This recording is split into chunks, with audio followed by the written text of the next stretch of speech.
when you cannot do it all, stop trying. It's not worth it, because the only person that's losing is you and those closest to you. Because when you have to do hard things, they're there to help you do that. It gives me goosebumps, like even having you say it. Go. Oh my God.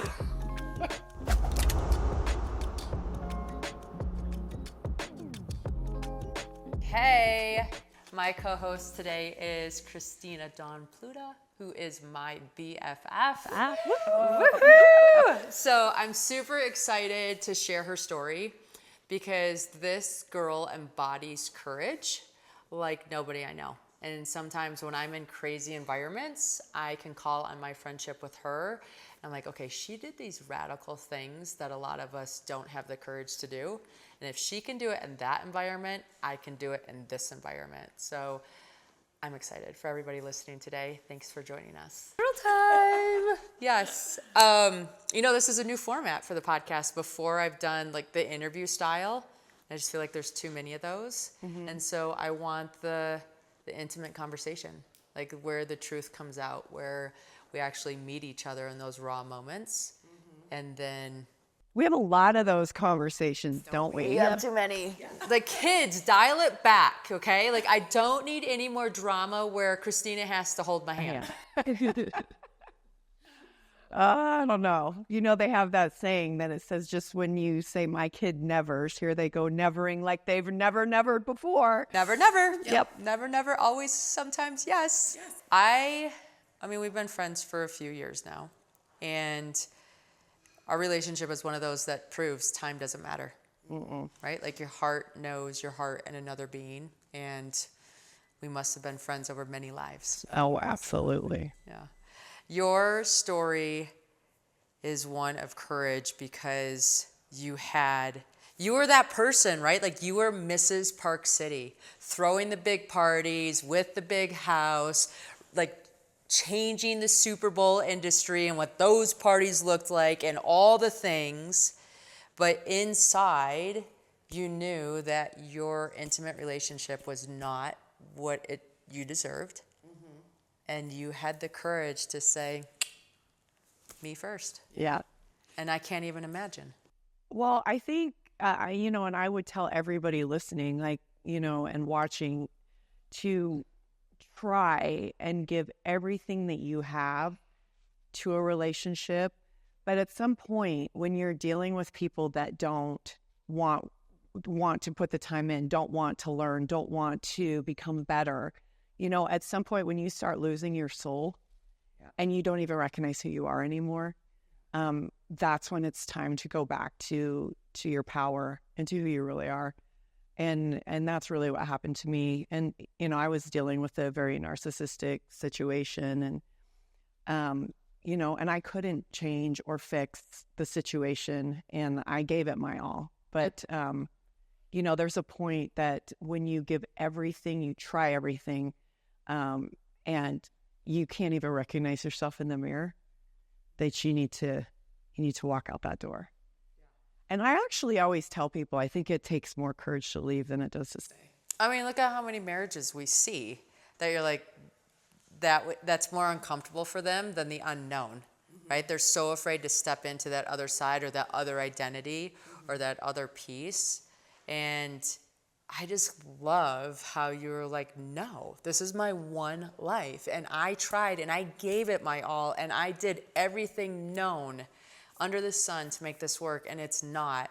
So that when you did walk away, you had that confidence, right? There wasn't like, oh, I should have tried this or I should have done this. It was like, there is nothing left to do except lean into myself and figure out who I am again.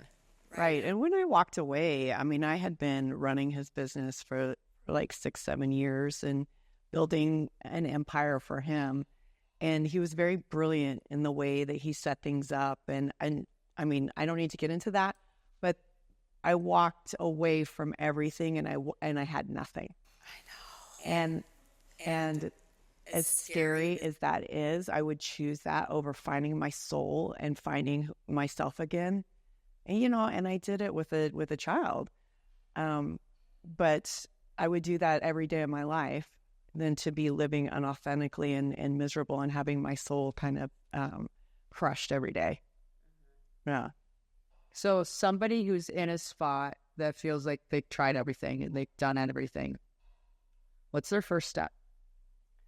I would say really put your ducks in a row. Like really get your ducks in a row. Maybe find an attorney. Like don't just leave. Maybe do it in a very methodical way. Get yourself set up in a place. Get a condo, get an apartment. Make sure that you have a safe space to go to. I've had a few friends that have tried to leave their husbands, and I'm going to talk about one in particular. And she would come stay with me, and then she would easily go back because I was an easy place. She went back, and this happened several times. And she finally, I said to her, the next time, I can't be your safe space anymore. I need you to get a place, to get an apartment so that you are locked into a lease so that you will actually stay out and really, start a new life for yourself. Because it was just so easy for her, and she was in an abusive situation, to go back to the abuse. And it goes back to what you're saying. It's like it feels safer than the unknown. But now, that she was able to set herself up in a way where she had all of her ducks in a row, where she felt safe leaving because she had everything kind of put together. And, that's not always the case. I mean, sometimes you have to run. But if you can, I would definitely go about it that way so that you set a safe space for yourself. Yeah, no. I mean, even like any change that you're making, as many of the unknowns that you can take care of, that you can anticipate, it just sets you up better to navigate that piece. And I have found like your support network is so important. And I don't know why they preach to us like you can do this by yourself or you can do whatever, but like anytime I've tried to take these big jumps where it's just me, I don't make it. Like, I might make it for a few days or I might make it for a little bit, but then I fall back to my normal routine because what happens is something inevitably gets too hard. Yeah. And then you're like, okay, the only way out was like the old way because this new way is just whatever. And the universe is testing me, but I'm failing the test. Right. Right? And so anytime that I've been able to make sustained change, it's because I've had somebody to help me in that point of like, oh my gosh, I'm underwater, I'm buried, things aren't working, and I have somebody else to call instead of that previous person.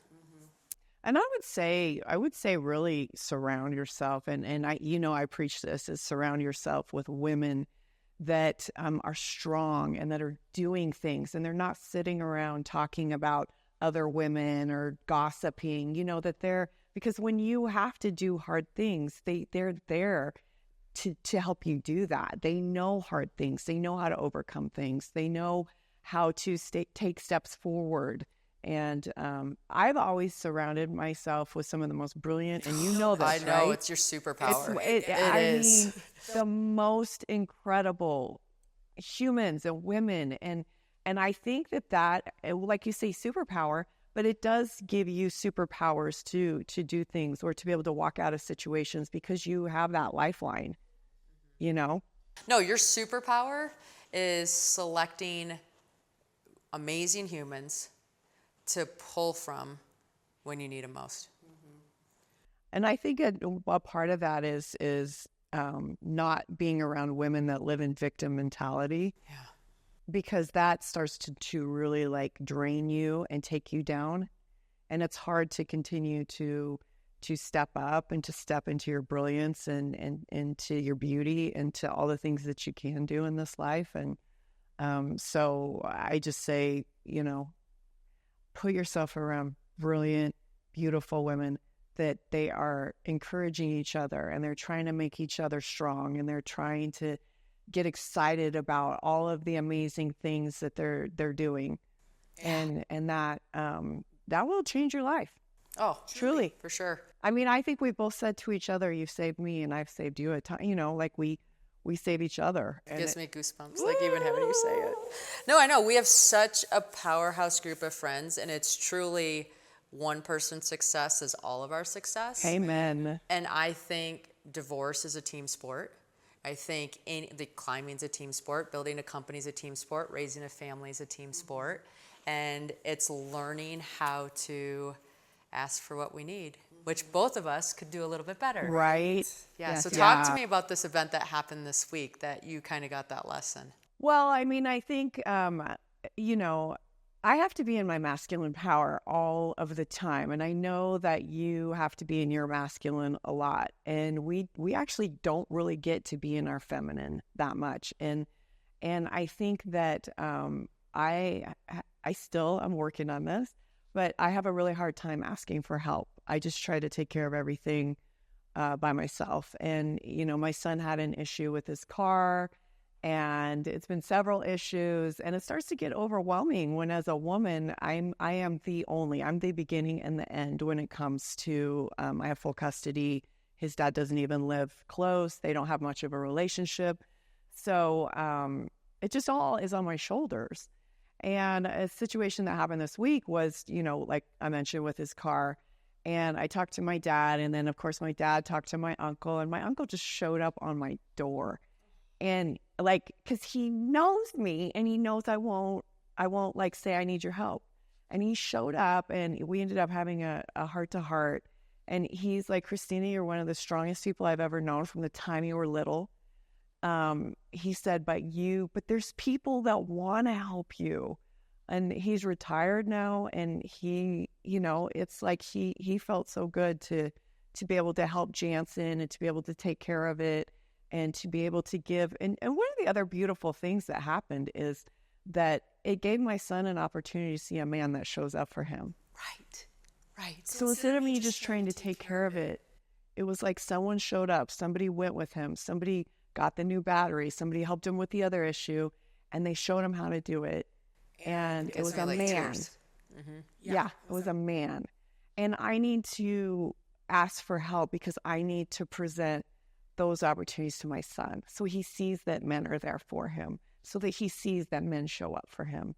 And I've got to be able to understand I don't have to do it all. Yeah. And that's a lesson for me. You know this, right? Right. But it was beautiful to see how it all unfolded, you know, and how my uncle was like, we're actually looking for a new car, and how my uncle said, you know, his son is a mechanic, and he's like, you know, we'll go try the cars, and my dad's on it. So my dad's looking for one, and Brad's looking for one, and my cousin's looking for one, and all these men and my brother-in-law are showing up for me and showing up for my son. Yeah. And it's just, and I think it makes them feel good too. No, I do. I think we do have a tendency when we're used to doing it all to continue to do it all, even though it maybe not be the best thing. And allowing other people to help or be a part of the story. When I went to climb Everest, right, there was so many people that helped out behind the scenes. And at first, I felt like guilty and heavy. I'm like, okay, make a list of every person so I can make sure that I try to balance that out. There's no way I was going to be able to balance that out, right? Like, that's just making it even harder on me, instead of realizing, you know what? It's okay. I can pay it forward another way. I can participate another way. Yes. It doesn't have to be tit for tat to that exact human or to that exact being. It can be, I'll receive, and with what you gave me, now I can give. Well, yeah, and I think the one thing that you know about me is that I try to give love in abundance, and I try to do in abundance, and I think you know, part of that is karma, and it's actually being able to receive. And that's one of the things I have to work on, you know. I think a lot of us do that, take these multiple roles of, we're just so used to whatever, and then we feel depleted. Right. Like that was, I just came home yesterday from being gone for a bit, giving a speech.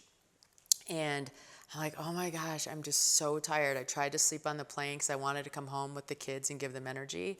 And it was crazy because the minute I walked in the door, I wanted to hit my head on the pillow, but they had so much energy that I just borrowed theirs. That's amazing. Right? And then we all connected, and we stayed up way too late, and I heard all the things that went on while I was gone. I'm like, I freaking love this life. Right. And you love yours. Yeah. Right? No, I do. I think, you know, one of the things, you know, in talking about going off on your own or leaving a situation is that you kind of get a whole new family and you get a whole new set of, you create a family and you create beautiful people and beautiful women and beautiful things that show up, and you end up doing so many incredible things and having so many fun adventures. And, life doesn't stop when you're not with a man, Right. and in some ways it just begins. Yes, truth. We love you. We do, we promise. We promise. Yeah. Yeah, when you left, you had this career that took you like all over the place.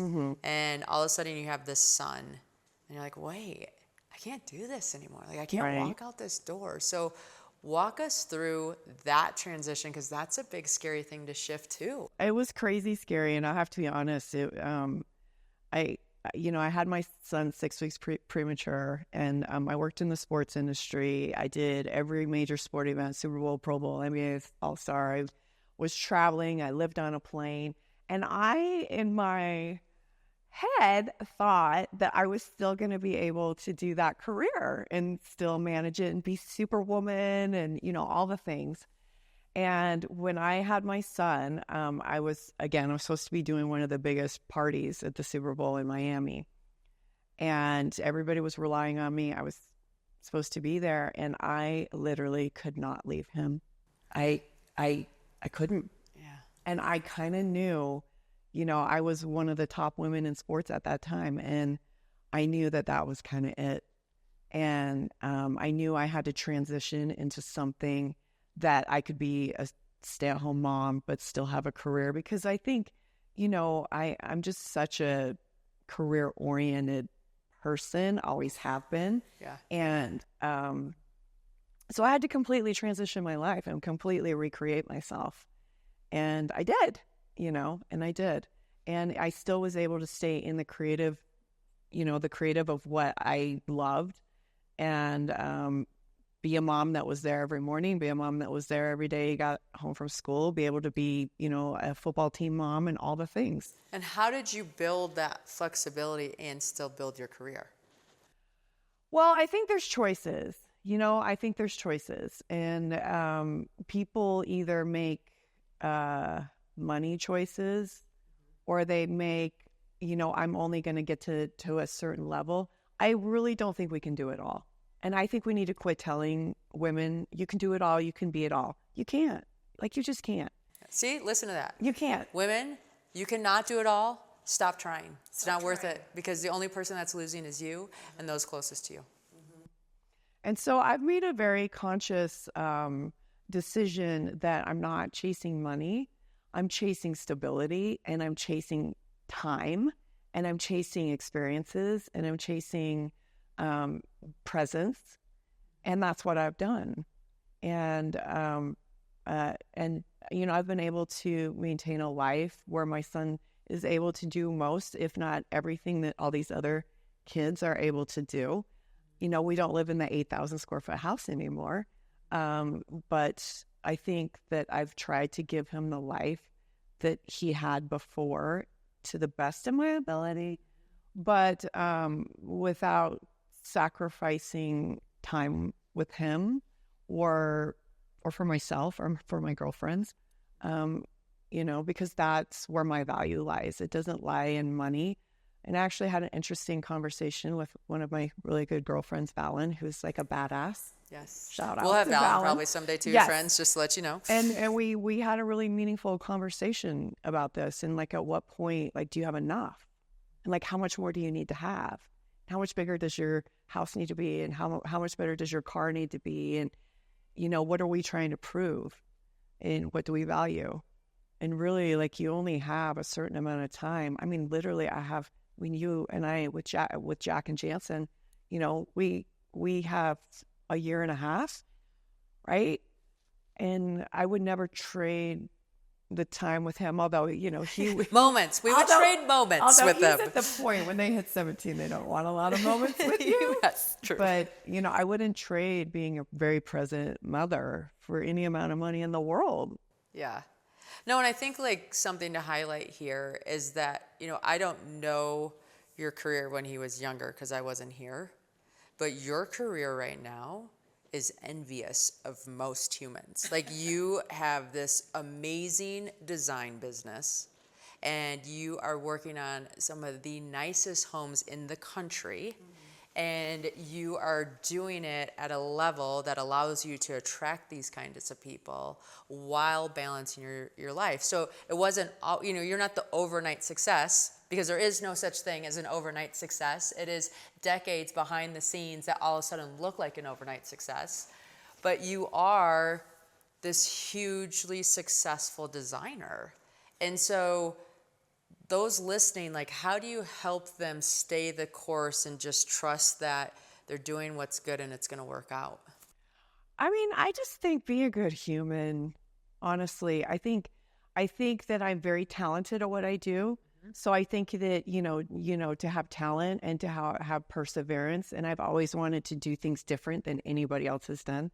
So when I go into a house, I don't want it to look like a cookie cutter design job. I want it to be like, people who are wowed. Yeah, are wowed. And it's like, wow, I've never seen that, or I've never. So, I think it's a combination of honing your skill and being really good at what you do, and really getting outside of the box so that you seem better or different than anybody else who's doing it. But the number one thing is be a really good human, because people are attracted to work with you. They're and karma. And just like karma and being a good human, and really things show up for me. I have never tried to get a job. I have never marketed myself. I mean, really marketed. No, you've just put so much energy into the project that you're on that project markets yourself. Well, and it's not just the project, it's all my clients. I mean, I have clients that have given me 5 other clients. And a lot of it comes down to, wow, you're so talented, you're so good at what you do. But most of it is that I've become family with my clients, and they say, God, she or he said it was just so fabulous working with you, and they just had such a good experience. And I think if you can bring a really good experience to other people, everybody wants to do things with you. Yeah, right. Because it is the experience, not just the end result. Right. Yeah. And especially in what I do in design, it's so collaborative, and you're becoming a psychologist and a therapist, and you have the husband and the wife arguing, and you have to be like, hey, and, make it funny and make it fun. And yeah. How are you pursuing your personal goals with your professional goals? How are you and then your parenting goals? How are you setting those for yourself consciously, or are they just kind of, I'm always trying to just be a better human? I think for me, I think it's just trying to do the right thing, trying to be a good parent, trying to teach my son to be a good human. I think I've done a pretty good job. He's a really good kid. Just every day setting the intention that you want to walk out into the world and do your best. That's all we can do. It's every day is just an intention to be kind, to be good, to be productive, to make sure that I'm having good communication with my son as a mother, and a father. Right. Yeah. You've been able to balance both roles. And I think one of the keys to witnessing you as a parent is your ability to set boundaries. Yeah. And set them, and they're painful, right? It's harder. It's harder. It's harder. Because you can't be this person gets to be hard, I'll just go cushion this person, cushion them a little bit to make sure it wasn't too harsh. But you don't have that luxury. But we were just in Cabo together. Yeah. And Jansen was invited down. And so you booked him a flight. He didn't make it because he slept through the alarms, which teenagers do. And it would have been really easy for you to book that next flight. And you didn't. You used it as a teaching moment. And I'm sitting there as your friend encouraging, use this as a teaching moment. I agree. And I was in pain. And you were in so much pain. I was in so much pain. Yeah, and it was so, I wanted to take the pain from you. I wanted to take it from him. I wish the situation didn't happen, but it did. and you got through it. Like, I think people think, oh, we're going to set boundaries and they're not going to be painful. They're painful AF. Yeah. I mean, so painful, but the pain ends. Well, here's the thing. I have a lot to say on this subject. I think that you should be a person of your word and truth, not only always and just as a human, but to your kids. So if you tell your kids, I'm going to take you to Disneyland, you take them to Disneyland. And if you tell them you're going to lose your phone for a week or your car or whatever consequence it is, keep your word. They need to know you're a person of your word. And, I also think that it's harder to parent and set boundaries. It's so much easier. It would have been so much easier for me to put him on that next flight. But then there's so much downfall to that. There's so much that where it falls and it trickles down, and it could trickle down into their 40s and 50s because it starts to set a precedence where they never really learn to be people of their word, to show up, to, plan. And, I think that was a really hard lesson for me and for him. But I think I did the right thing. And I think in the end, I think Jansen knows it was the right thing. And I think he's become a better man and a better human. And I don't think he'll ever miss a flight ever again in his life. I don't think so either. And my kids, here's the thing. Our kids go to school together. So my sons learned from that experience, right? And my sons have done endlessly terrible decision-making things because they're at the age of doing that. And by us going through that, it's letting their peers see, oh, maybe I'll learn from Jack instead of replicating this myself, or I'll learn from Joe instead of doing this myself. And I think that's why it's so important not to hide our sins, but to share them with one another because, Jack's like, man, you would do the same thing. And I'm like, yes, I would. And Kristina would do the same thing if the roles reversed and Jansen showed up to school with alcohol in the car and got suspended, right? I mean, this stuff happens to them because they're at the ages that they're testing the waters. And when we're not trying to hide it or protect them from other people's opinions, it makes it more real. Right. And I do. I'm a big believer in truth. I'm a big believer in consequences. You know this about me. Yeah. Because I just think you make better men, better women. I mean, I kind of look at it as, when they go out into the real world, no one's going to say, well, I'll fix it for you, or I'll do this, or it's not going to happen that way. And I'm just trying to set him up for adulting. Oh, no. I mean, right? That's why I took the boys to Kilimanjaro. I'm like, I am so sick of watching you manipulate your way through situations. That is not how it normally works. Right. So you're not going to be able to manipulate your way up this mountain. Right. You have to hike your own butt up there with your gear on your backpack and figure it out because no one's doing it for you. Yeah. And I just think as many of those situations that we can provide them, the stronger, more confident, more able being human they become. Right. Well, and I mean, it even goes down to doing laundry. It would be so much easier for me to just throw his laundry in with mine. It would save money. It would save all the things. But I'm not teaching him how to adult, and he's 17. If he doesn't know how to clean or clean his own bathroom. I mean, from the time he was little, we had cleaners. I have people that come in, but I always made him clean his own bathroom in his own room because I'm like, I'm not going to teach him that he has cleaners. Right. That's something that I've earned by being able to make money and be able to get a little help. But he hasn't earned that. No, believe me, I have mounds of laundry upstairs. And I love things organized and clean and bright. And I just have to sit with that because that's their laundry. That's their job. And when they don't have the sweatshirt ready because they wanted it, I'm sorry. You know where the machine is and you know how it works. Right. How do you balance self-care in all of this? I actually think I'm pretty decent. I do think you're decent at it, to be honest with you, because I can sometimes catch myself in self-care, but then when I'm doing the self-care, I'm having terrible self-talk, so then it negates the self-care benefit. Mm-hmm. I think part of my self-care is really being around other women, honestly. And so I make it a priority during the week. I mean, I know one of the ways you and I self-care is that on Sundays, I definitely, like almost all summer, and we do still do it in the winter, is we go for like 6-mile walks, and we completely disconnect from our phones, and we just talk and exercise and have fun, and it's hard for us to miss that, right? Like it We would be feel a it. major thing for us to miss that, right? Yeah, no, it totally, and it's like, and if you miss it, you feel it, and you realize like those little things aren't little things.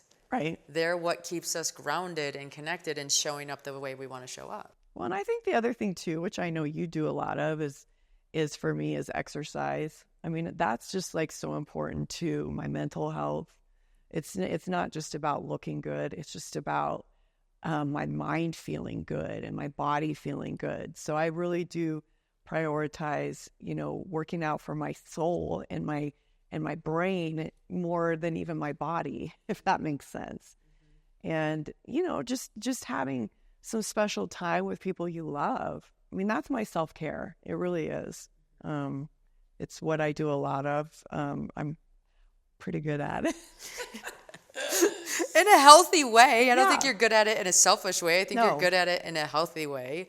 And I'm always in awe of how well you maintain so many really deep relationships. And because that is my self-care. Mm-hmm. And that's how I care for myself is having deep, meaningful, loving relationships with my friends and the people I love. Yeah. Okay, so this is a question that people ask, like, how's dating after divorce? Because you've been single, you haven't, not forever, but you had a pretty a relationship that was for a while. Yeah. And then that one ended.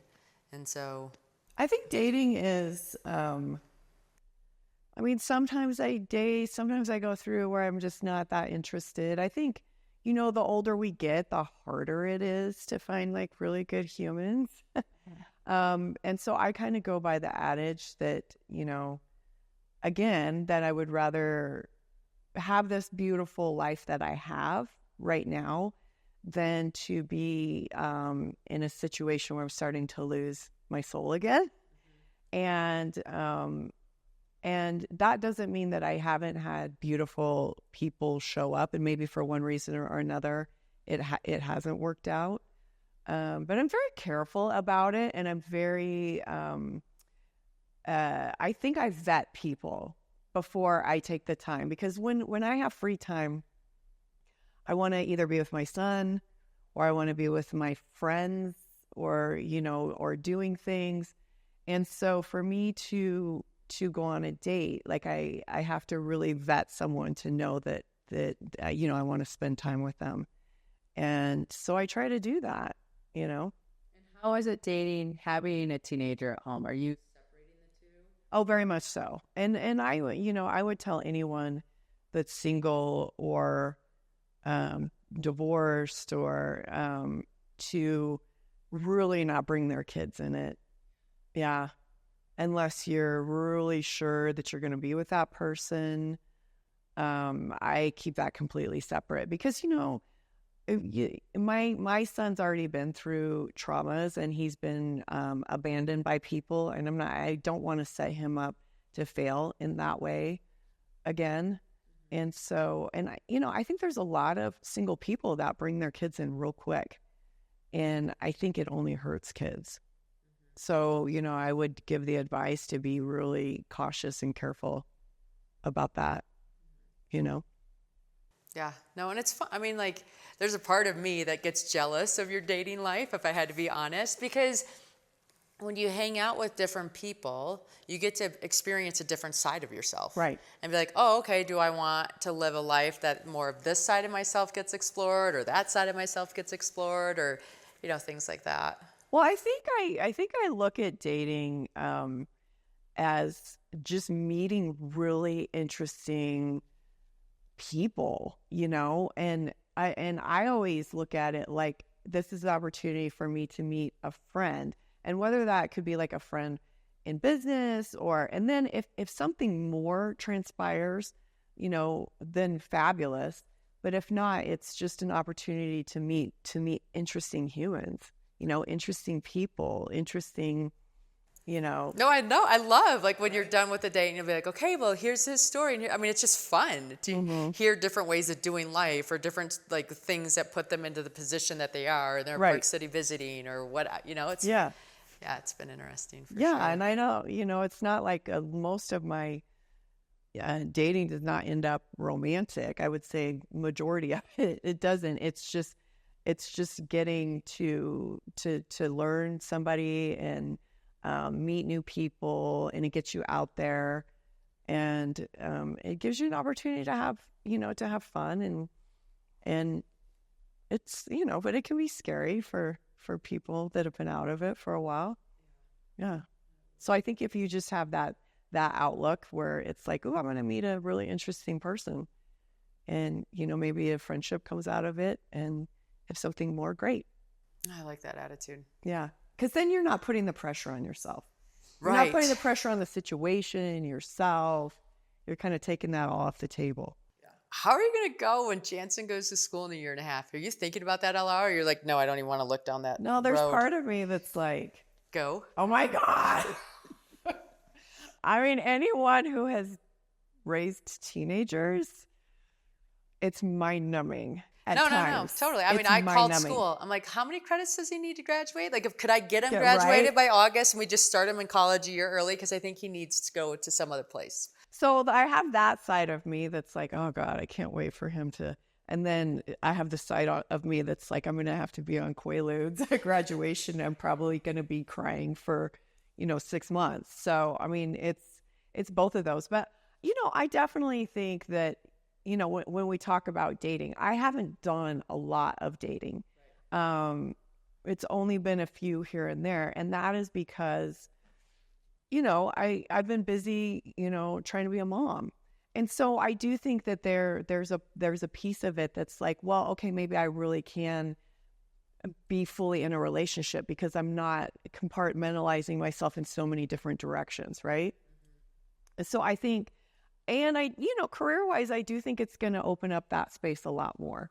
Yeah.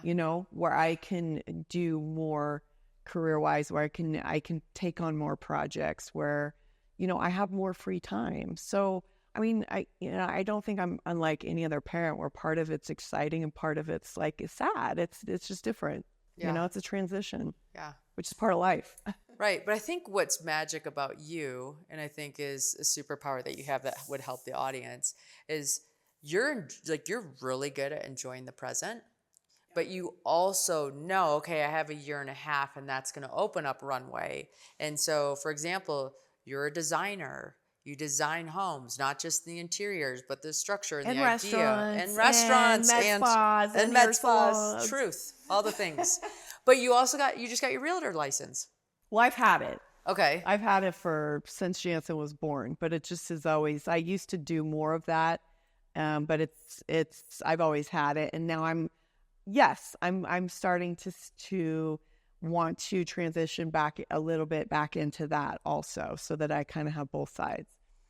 Right. I mean, I like that you keep that option there, and it's been in the back burner. Yeah. And I've always kept it because I didn't want to lose it. Right. Yeah. So you just did the test again. So I should have said it that way. So you did the test again, but because you're doing these big home designs, we have a lot of magical big homes in Park City. Yeah. And when someone goes to put their house on the market, they like to call you in to be like, okay, what do we need to do to let this show the best that it can? Mm-hmm. And you're like, you know what? If I'm giving this advice and helping this house get more value, if I have my realtor license, maybe I can tap into some of that. Well, and it's also about referrals, being able to refer. And it's just the more people that if they know that you're kind of still in the game, then they're like, oh, Kristina, hey, I was thinking about doing this and what's the best. But yeah, I just think you keep all of your options open, and having my son go off to college is going to free up where I can just do a lot more, where I'm not putting so much of my life into that. I know, just talking and listening to this conversation, it just makes you realize like how much the US, we're limited as single parents. Like we have so many things that just don't make the game fair. Right.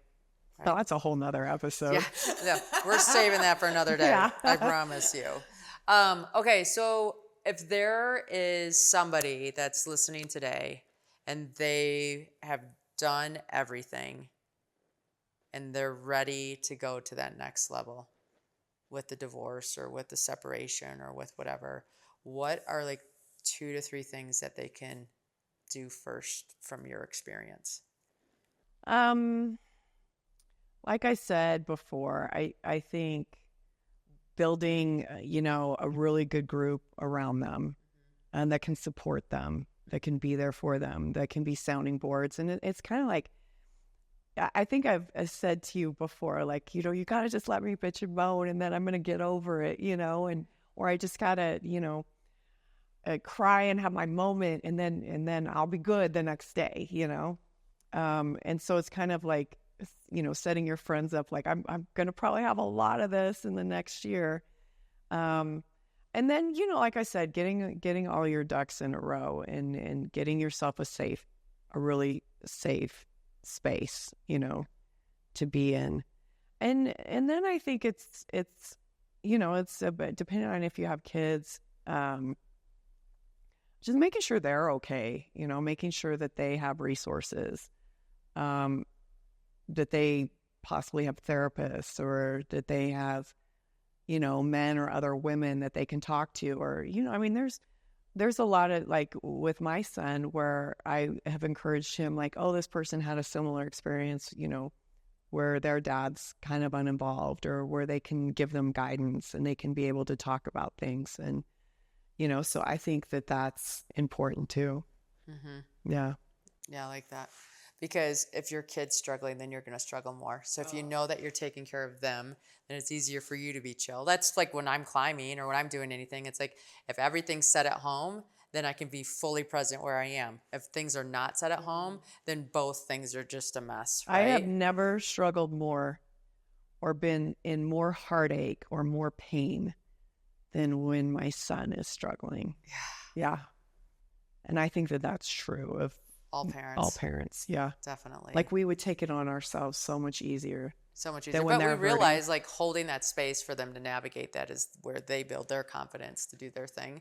But it's so much easier said than done. Right. I think some of Jansen's greatest lessons have been with struggle.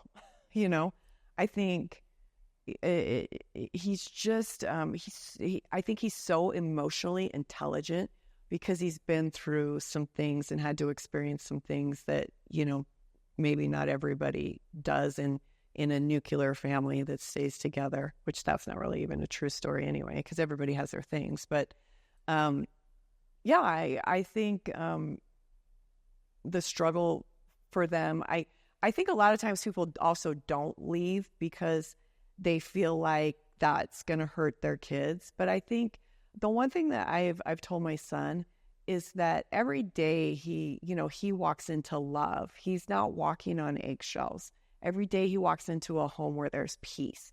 And I think walking into love and peace every day is better than walking into what we consider a nuclear or a perfect family.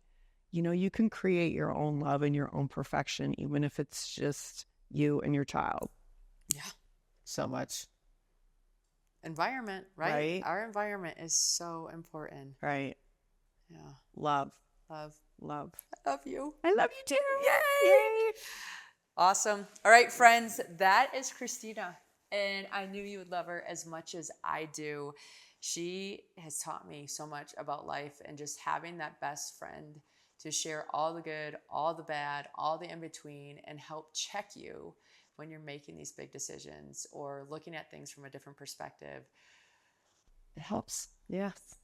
Get you a bestie. Get you a bestie like my bestie right here. Yay. Love you.